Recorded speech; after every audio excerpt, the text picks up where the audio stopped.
They say your network is your net worth, and it's not what you know, but who you know. Let's discuss the power of networking.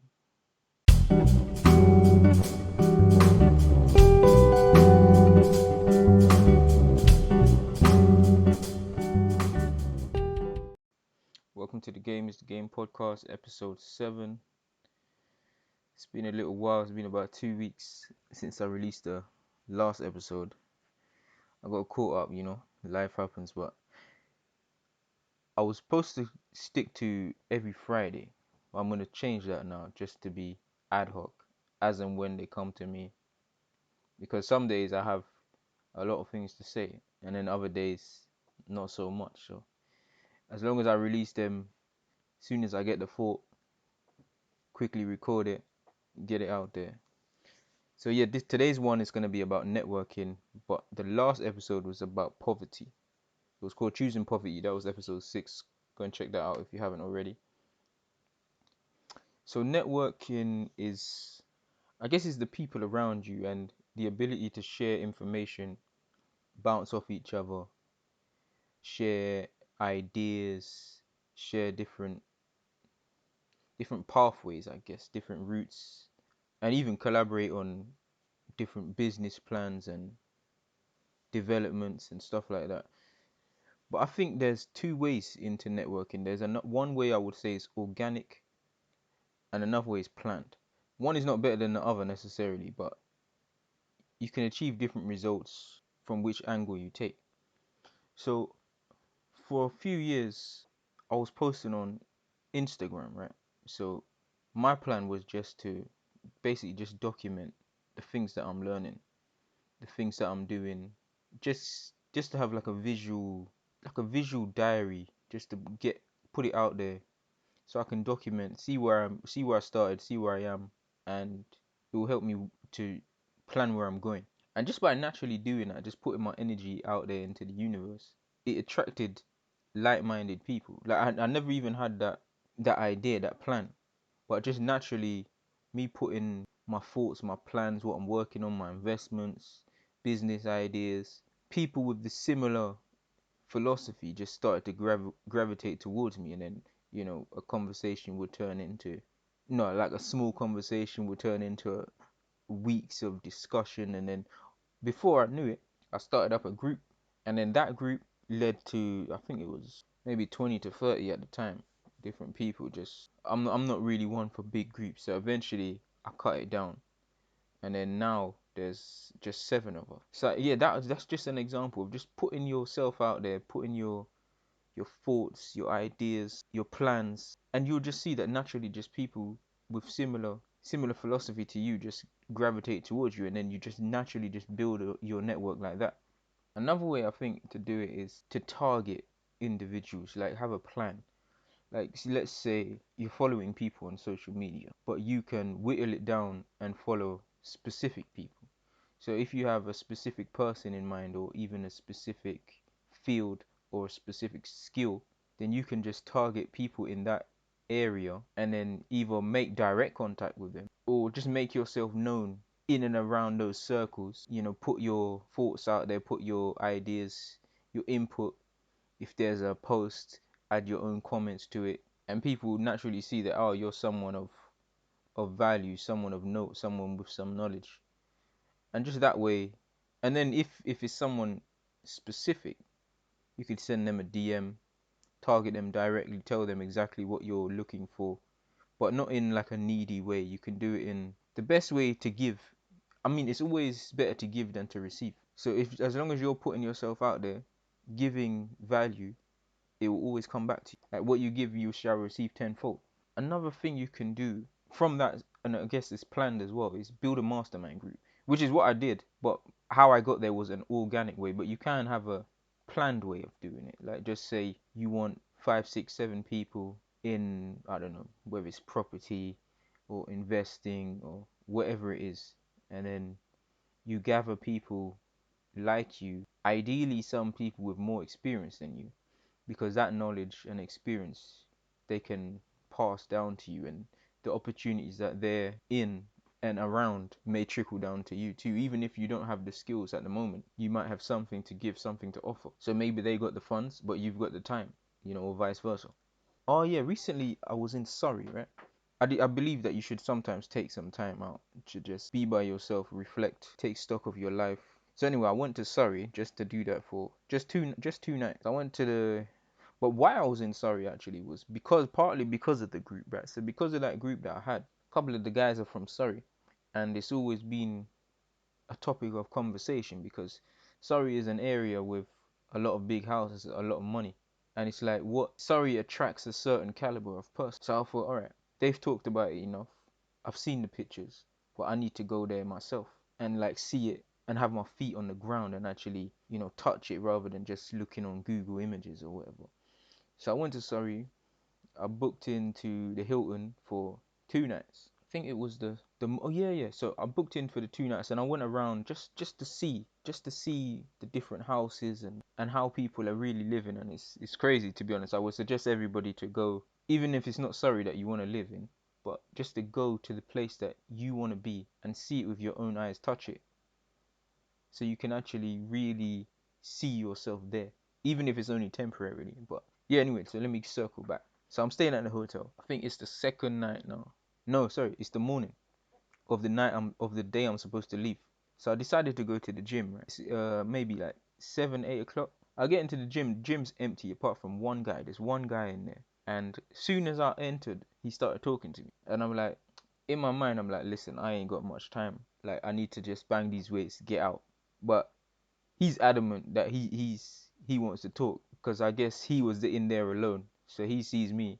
He seems like a very talkative person, so I'm not even trying to be rude. So I give him the time of day. I listen. Anyway, he gets to talking, and eventually I find out he was a teacher. So he stopped doing that now, but he does mentoring. And then so it's like as he began to talk more and more, I started to open up also because at first I was shut down. Like I'm not even really trying to hear what you got to say. Like it's 8 o'clock in the morning. I only got 2 hours before I need to leave. I ain't really got time for this. Yeah, like I said, as he's talking and he's just kicking game, I'm like, okay, this is an organic moment. This is networking, but in a very organic way because I never planned it. So anyway, he's telling me. So as he was a teacher, he was telling me how to get like a first class degree. But then I was like, I'm not even studying anymore. So what's the point? That was my initial stance at the very first start of the conversation. But then he's talking more. Then we do some weights. He's talking more, and then I'm like, you know what? All right, tell me. So he gets to talking. He breaks it down to me, and then I realized that even though he's talking about grades and studying for exams, like you can still apply this to life in general. Like it's not fixed to education. Like you can apply it to what I'm working on, what you're working on. So eventually we exchanged details because he saw me trying to take notes. So he was like, "Oh, what are you doing?" So I was like, "Yeah, I'm just because in case I forget what you're saying, let me just write it down." He's like, "No, no, no, don't worry about that. Send me an email because I do mentoring and I'll send you everything I've done." So I'm like, "Okay." So I took his email, sent him the email, and I think within an hour or two he responded with exactly what he said he would give me. And I just wanted to show that's networking, but in its purest form. Like it was just unplanned. Meet some random guy. It's like opportunity meets preparation, right? So I went to Surrey with the idea of being around wealth and just seeing it for myself, even though I had no plans at all to find a specific person or find a mentor or anything like that. But by putting myself into that world, that environment, just naturally I met someone who was able to give me something. And then who knows what can develop from it. So obviously we got each other's details, so but yeah, it's just to show that always have your ears open. Like you just never know who you're gonna bump into.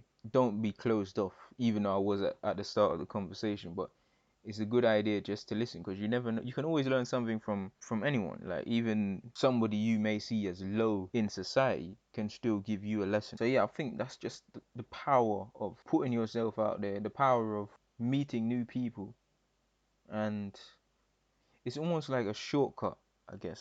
Like because information he gave me, it's like it enables me to use that information and just apply it directly rather than going through life making the mistakes, learning the lessons and doing it the hard way. So sometimes, even though that is a necessary part of life, but sometimes it's better to just meet someone who's there, done it before, they give you the blueprint and you run with it.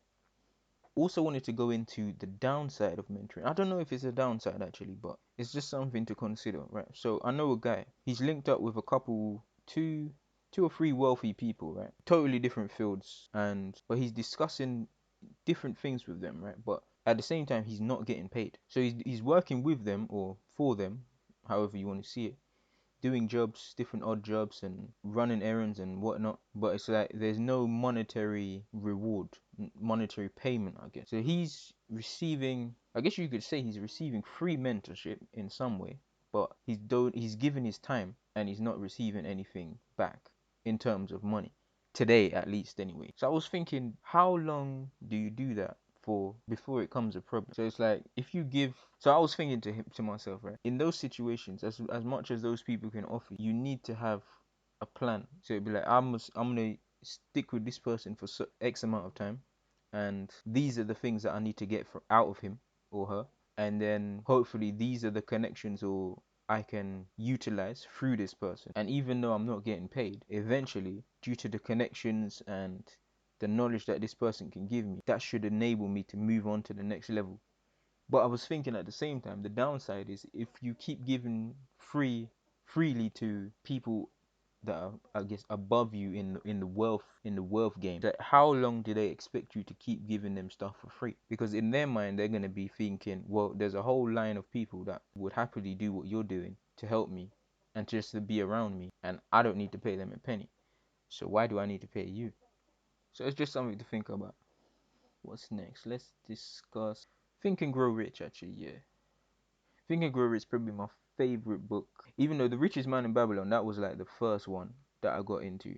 Think and Grow Rich is like another level. So anyway, there's a story in that book. It's called 3 Feet from Gold. So there's this guy called Darby, right? And he finds out about this gold rush. He runs to the place. He's like, okay, if we dig here, we'll find the gold and we'll be millionaires, right? So he gathers up a couple of his guys. They get some machinery and then they start digging. They mine some, right? So it actually works. So they get some gold, it comes up, and then they go back to get some more, but it's dried up. Like there's nothing left. So I think eventually it maybe goes on for a few days, few weeks, whatever, and then there's nothing. So they give up. And then the machinery that they bought, they take it to some junkyard, and then they just go home, forget about it. Now at the junkyard, there's the guy. He hears what they've been doing, right? But he doesn't know anything about gold or the mining of gold. So he calls an engineer. He links up with the engineer, and they go to the site that the guys were at. And the engineer says the project failed because they weren't familiar with fault lines, right?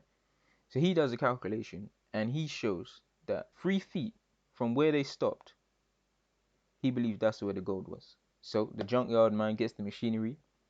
He moves that 3 feet from like where the engineer told him, and exactly there he finds the gold, digs it up, and makes millions. And the reason I tell that story is because you have to seek expert counsel.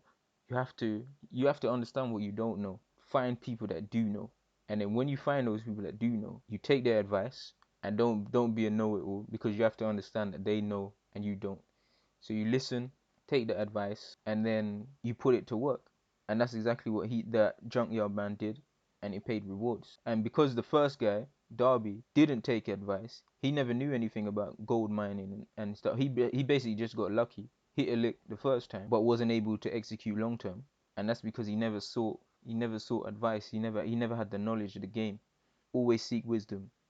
Always ask questions. Yeah, from the same book actually. There's a quote from Henry Ford. So Henry Ford, he's like, if you don't know him, he's the founder of the Ford like car company. He's way back, probably 100 years plus now. Anyway, so he said, "Let me remind you that I have a row of electronic buttons in my office." Oh no, let me rewind. So somebody asked him a question, right? I think it was about trivial knowledge, just something basically that you could know, but it's not necessary for you to know. It's just some general questions, general knowledge that, yeah, it could help you in a quiz if you're doing a pub quiz or whatever. But in order to be successful in business, like it's not necessary. So his response to that person was, let me remind you that I have a row of electronic buttons in my office.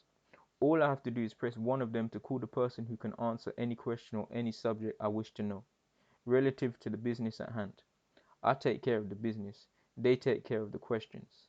Now, would you be so good as to explain why, just to answer your question, I should have a brain stuffed with general culture when I'm surrounded by employees who can supply any information I might want to know?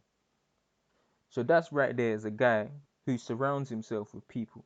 He doesn't need to know the ins and outs of everything. He just knows what he needs to know. And anything he doesn't need to know, he gets someone who does know it. And I think that's what you need to do. You don't need to be the smartest in the room. In fact, you shouldn't be the smartest in the room. You need to surround yourself with people that are smarter than you, people that got more time in the game than you. So if you want to get into the property game, find people that have done developments, find people that have buy-to-let properties.